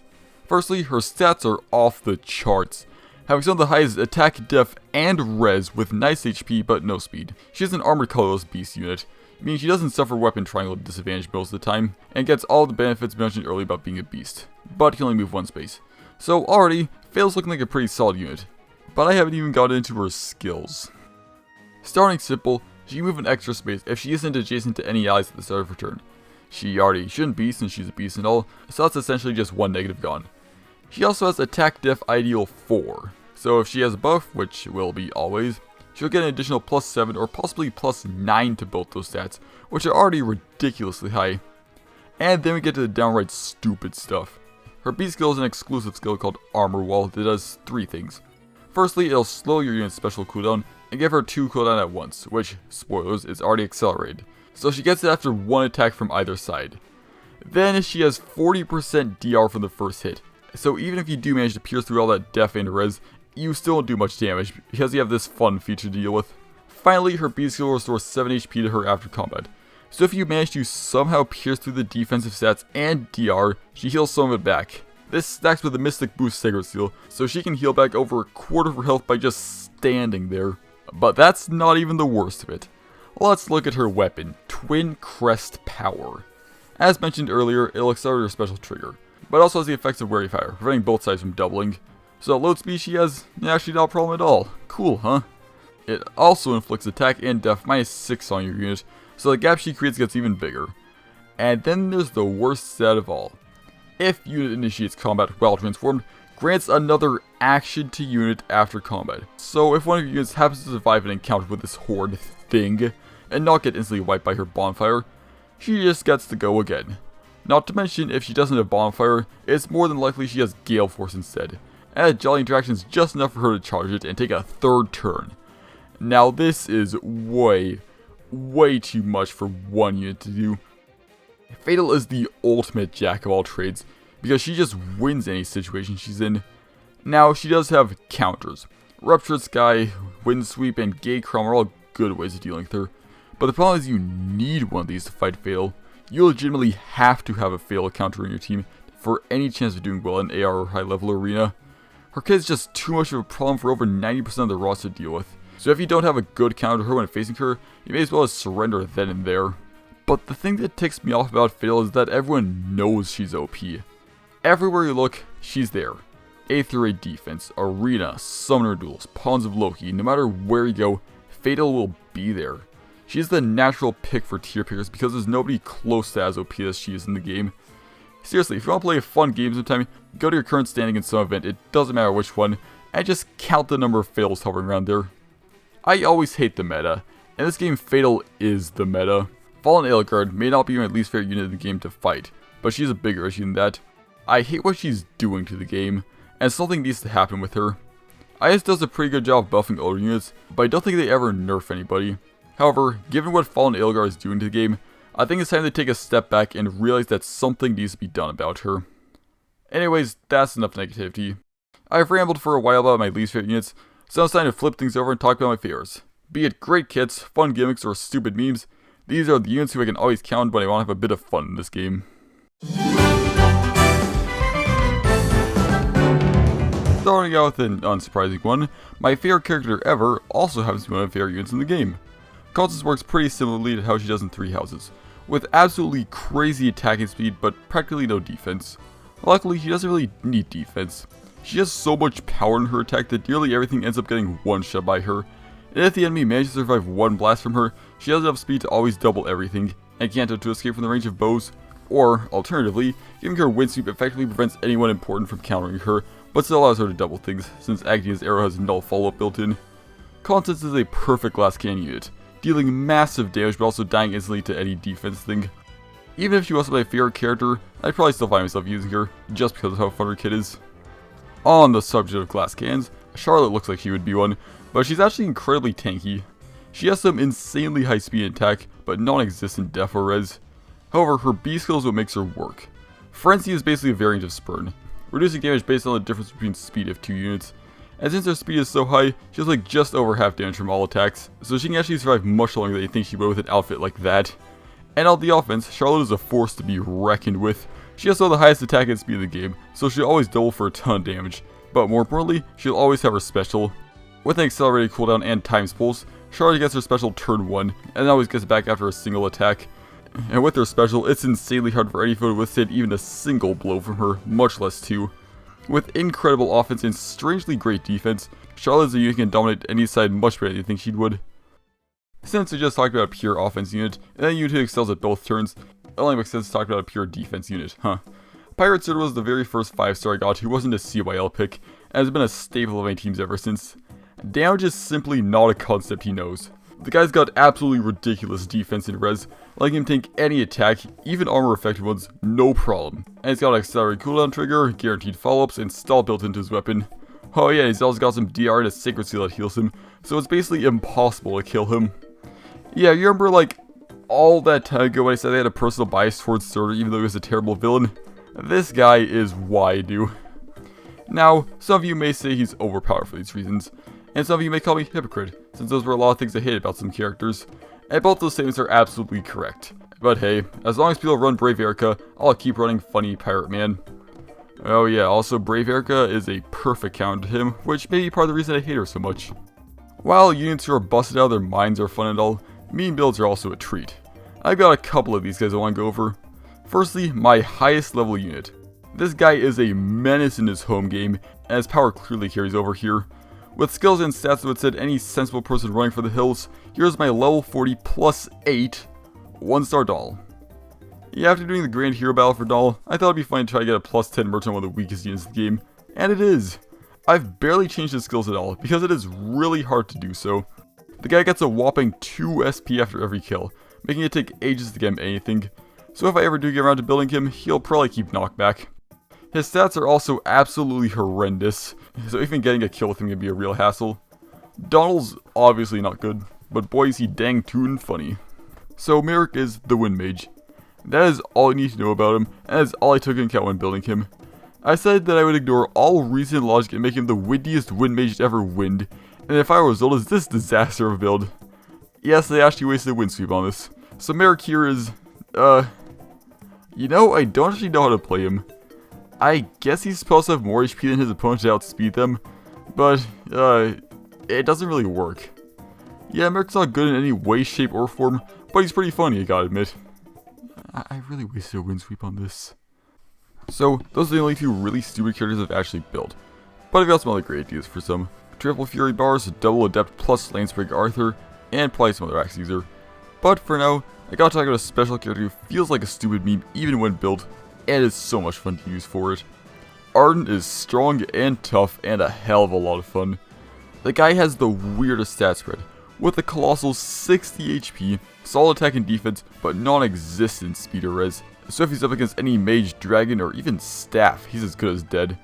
But against anything else, Arden's stupid gimmicks to truly shine. Arden's playstyle is designed by two exclusive skills he has. Arden's Blade, giving him the Brave effect, even when he doesn't initiate combat, and the Follow-Up Ring, which means he'll always double his enemies, given he's above half health. These two things in combination mean that Arden can always hit his enemies a whopping 4 times. Not bad for someone with nearly single-digit speed. And every one of these attacks will always do at least decent damage because of how much attack he has. And the best part about this setup is how fast he charges his special. As long as his special isn't Aether, he's guaranteed to have used it by the time he's hit 4 times, and has been hit once. The amount of customization you have with this in mind is crazy. You could give him Ignis to make his final hit take full advantage of his bulky defense. You could give him Soul, like I do, to make sure he's always at enough health to activate Follow-Up Ring. Or actually, he can even activate Gale Force once he's done attacking. Apparently, Arden deviates out of funny gimmick territory and into legitimately viable territory with near save, which is just hilarious to me. He can also get nearly 8 HP if you decide to stack HP buffs, which is also really funny. Arden is strong, tough, and gimmicky, but in the best way. He's a weirdly customizable unit, which makes him a load of fun, and one of the go-tos. I sadly think that Heroes is never going to add a default Zane. His imitating mechanic is just too much for the game, since the last thing we need is 2 Fatals on a team. But the team did try their best to recreate Zane's energy into the game, with strange and gimmicky alts of him. While I sadly don't have Halloween Zane, who seems to replicate his source the best, Hatari Zane is easily one of my favorite units to just goof around with. He has a staff that will do 7 damage to nearby foes after attacking, and also can't be countered because of the might of combat staff. But I decided to go a bit further with him. He doesn't start with the C skill, so I decided to give him Savage Blow, which deals 7 damage to nearby foes after combat. And for his Sacred Seal, well, Savage Blow again. For those of you keeping track, that means that if he bops someone with his trusty staff once, everyone near them will take 21 damage. And in a game where the average HP is about 40, that's a pretty considerable chunk. Oh, but they can just heal it off, right? Nope. Zane's staff also inflicts the deep wounds effect on everyone, meaning they can't regain health in any way for a turn. Zane's damage and setup capabilities bring combat staff to a whole nother level of gimmicky goodness, and I can't get enough of it. Hall of Forms is basically a playground for creating units. Since it gives you access to all inheritable skills, you can design the unit of your dreams with minimal grinding. And that's what I did with Summer Camilla. She has a very strange kit, but it's all for a very specific playstyle. Her main thing is reducing the foe's attack as much as possible, giving herself a load of attack, and using that to charge up Blue Flame. Every part of her kit encourages this, except maybe the rally. Heavy Blade, attack speed snag, and attack speed menace, with a death blow Sacred Seal and the Spider plush. Everything here is about creating a massive gap between the stats, or taking advantage of it. Now, she isn't the best unit ever. She's pretty gimmicky. If she fails a speed check, she loses a lot of damage from Blue Flame and Heavy Blade. And she's got pretty low bulk, but she doesn't really need that much bulk, since she reduces her enemy's attacks so much. Hall of Forms is one of my favorite events. It gives me the opportunity to make really fun units like Summer Camilla. I've got a second form of Soul I've been waiting to use. I look forward to making a unit on par with, if not better than Camilla. Now, I've talked about my most powerful units, my meme units, and my gimmicky fun units. And while there are countless others I could talk about for one reason or another, I like to finish this section off with my two absolute favorites. The first of these two is Legendary Byleth. I love Legendary Byleth. This one, that is. The other one's cool, but not as cool. If Fel Ale is the meta, Byleth is the counter meta. He's basically designed to destroy her, which I guess canonically makes sense. And boy is he good at his job. He can undermine her Wary Fire effect with null follow-up built into his weapon. He reduces the attack and res of anyone he's in combat against, and he can buff his own attack and def to take things down easier and survive slightly easier. But most importantly, his special is insane. Like the other Byleths, he's got Ruptured Sky with a cooldown of 1, because that's just how the Byleths work. But he's got two big differences to the formula. Firstly, he's got Times Pulse, so he gets his special right at the start of turn 1, giving him far more offensive power than the others. And second, he doesn't have Ruptured Sky. He's got an even more powerful version. Ruptured Sky is already the most powerful special in the game. With the lightning fast cooldown, considerable damage buff, and situational extra effectiveness, it's a go-to for any offensive build. And Sublime Heaven is just Ruptured on steroids. Sublime Heaven, along with taking the other half of the original name, is Ruptured working at 125% strength. With an additional 5 or 10% damage when it triggers, it can actually surpass Dragon Fang in power with a third of the cooldown, and that would already make it incredible. But there's one extra thing to Sublime that makes it the ultimate fail counter. It ignores damage reduction. So that Armored Wall fail has, not a problem. Brave Erica dies in one blow. Spurn, Sapphire, Close Call, Regine, Brave Ike, all of these are no longer a problem with the power of Sublime Heaven. Byleth is a fantastic counter to not only Edelgard, but dozens of other annoying and meta units due to its sheer power, which is why he's my second favorite unit in the game. But while Legendary Byleth may have my favorite base kit, he's still only second, because there's a far better reason why my favorite character in Fire Emblem Heroes is... Dragon Rampage!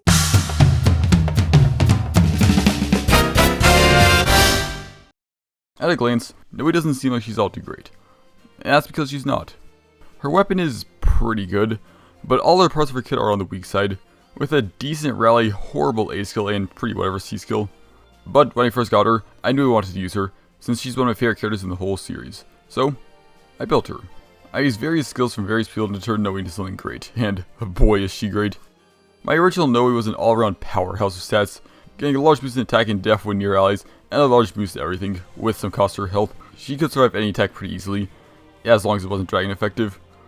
She had Steady Breath, Linger Special, Soul, charge quickly so she can easily revert to the outside of Fury, and finally, she had Quick Repose, so her mediocre speed was hardly ever a real problem. The skills played off each other really well, and made for a pretty good first edition build, especially for how common each skill was. But it just got better. It was also at the time I finished with the build that Resplendent Noe came out, which might convince me to get FEH Pass in the first place. But I knew for a while I wanted to get some more premium Noe, and I had a build in mind. I would get a second Brave Ike, eat him for Steady Breath, rearrange some skills, and give Noe Dragon Wall to make her take far less damage from everything, including herself with Lost Fury. And besides, I needed something to do with those moose spells. But then, something magical happened. An inconspicuous double Legendary banner came out, with Legendary Ike on it. I managed to get Legendary Ike from my Freestone while trying to get Marth, and didn't think much of it, since he's just that guy you get at the start of the game. But then, I looked at his skills. Warding Breath is just the thing I needed. Not only giving Noe the essential breath I was looking for, but also giving her a bit more res for Dragon Wall. So, I knew what I had to do. I had Noe eat my only Soleil, my new Ike, and one of my moose spells to result in this glorious build. This is the Noe I've been trying to design since I got the character, and she is every bit as good as I thought she would be. Quite away from the mediocre little dragon she starts as, huh? And that brings me to my absolute favorite thing about Fire Emblem Heroes: customization. There are hundreds of different skills in the games, and save some character-specific ones and slight restrictions with weapon movement, anyone can have any of them. In my experience, this is what makes FEH so fun. You get to build your units exactly as you want to. Sure, some skills are harder to get than others, but the potential for builds is limitless. And this segues into the best outcome of this. Anybody can work. If you decide you want to make a horrible and generic unit from the start of the game, as long as you invest in them and get them a full queue with nice skills and a couple of merchants and traits, they'll work wonders for you. They won't always be as good as some new pre-built unit today, but they'll still be incredible on the battlefield. As I got Noe where she is. Noe feels like the perfect representation of this to me. Gone from a whatever Dragonstone unit into a tank who's capable of dealing with any enemy she comes across. The customization and skill inheritance is what makes Faye. While it can be fun to just get a pre-designed top tier and use them as packaged, there's something special about putting a bunch of time and effort into making a mediocre unit into something fantastic. You can do anything you want with your units, and the possibilities are endless. Keep experimenting. Keep messing around with your builds. Keep trying to find that one perfect or perfectly dumb build. One day you'll hit that ideal build for your favorite character, and they'll shine like no other. And the feeling that comes with that is just glorious.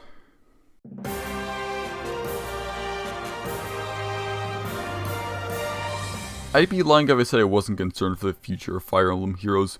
Powercreep is stronger than ever, and the highest stats possible just keep getting raised higher.